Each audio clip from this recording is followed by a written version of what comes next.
এই সানকার বলে একটা পাগল থাকতো, তার নাম হলো করিম চাচা, ছিল না? আমি ওনার একটা ছবি পাইছি, আমার আসন রুমে আছে। তোমার গায়ে কোনো পোশাক নাই। হ্যাঁ বসো।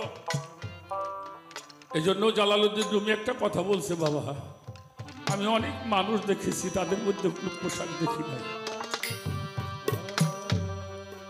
অনেক দামি দামি পোশাক দেখি, তার মধ্যে কোনো মানুষ দেখি না।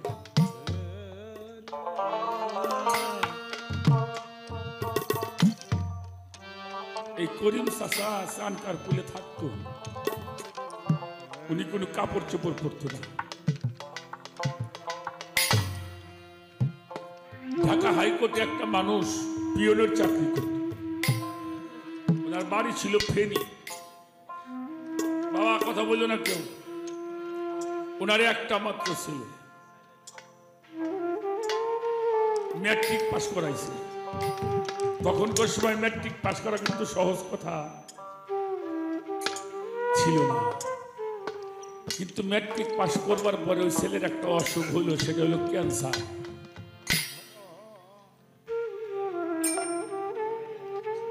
বাচ্চা বসো, বসো বাবারা, কথা কই না বাবা। ধর্মের মূল জায়গাটাই আমরা বাবা একবারও খুঁজতে যাই নাই।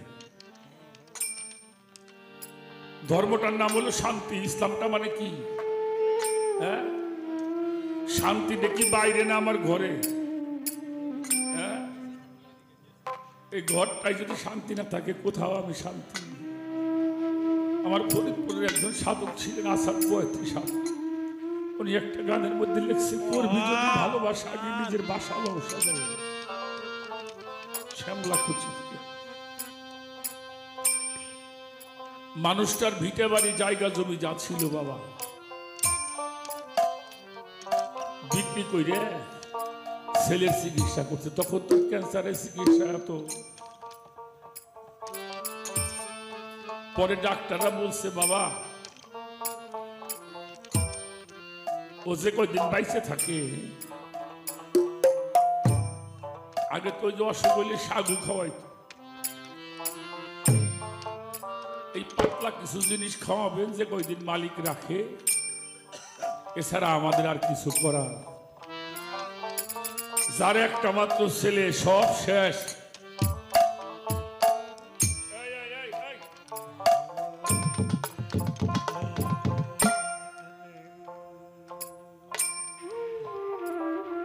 এখন হাসার জায়গা না।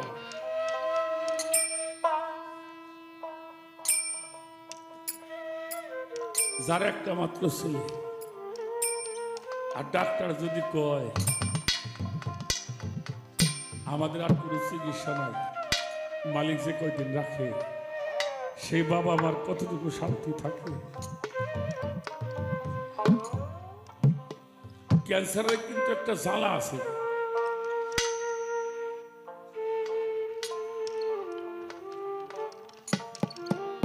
দুইজনে মাঝখানে সন্তানদের শোয়াই রাখে, ছেলে তো আর ছোট না। এরকম শীতের দিন ওর ওই ক্যান্সারের ক্রিয়াটা খুব মারাত্মক আক্রমণ করছে। বাবা মা দুজন ঘুমাই পড়ছে। রোগী টানলে তো নিজেরাও রোগী হয়ে যায়, কিন্তু ওই জ্বালার চোটে ওই যে ঘরতে কোন সময় বাইরে হয়ে গেছে বাবাও জানে না। ও বাসাইতে বার হয়ে আমাদের ওই বাবু বাজারের ওই রাস্তা দিয়ে হাঁটতে হাঁটতে চানকার বলে আসছে, দেখে একটা মানুষ কাপড় চোপড় গায়ে নাই, শীতের মধ্যে বসে আছে। এরকম দেহ তো, ও তো নাবালক না। ওর মনে মনে চিনতে, এই শীতের মধ্যে যখন মানুষকে খালি জায়গায় বসে রয়েছে, নিশ্চয়ই কোনো মানুষকে আল্লাহর কোনো পাগল হবে। পাগল তো বসে রয়েছে, ও যায় পাও জড়াই ধরে কইতেছে, বাবা আমি মরে যাই, আমার দুঃখ নাই। আমি যদি মরে যাই, আমার মাও মারা যাবে, বাবাও মারা যাবে। আমার বিশ্বাস তুমি আল্লাহর বন্ধু হবা, তুমি কিছু কইলে আল্লাহ শুনবো। তুমি কিছু কও না। পা দিয়ে এমন একটা লাথি মারছে, ড্রেনের মধ্যে যেয়ে পড়ছে। করিম চাচা সাইটে গেছে,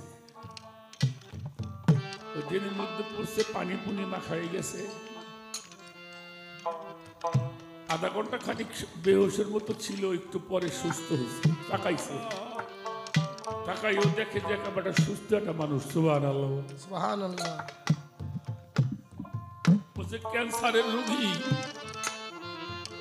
এটা ওর কাছে মনে। দৌড়ে চলে গেছে ঘরে।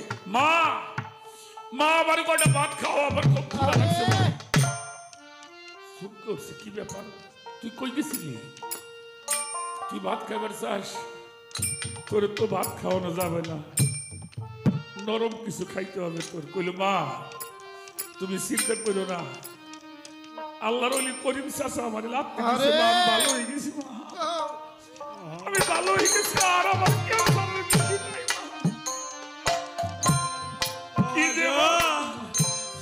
আল্লাহর ওলি রেজে কি ওরা